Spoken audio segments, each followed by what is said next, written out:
figure it out. You can't, I mean, at least for me, I don't have the time or the money to wait for somebody to give me an answer. You just figure it out.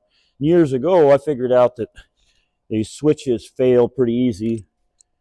I've only got coming up on 8,000 hours on this machine, and my last couple machines had about 10,000 hours on them when I got rid of them.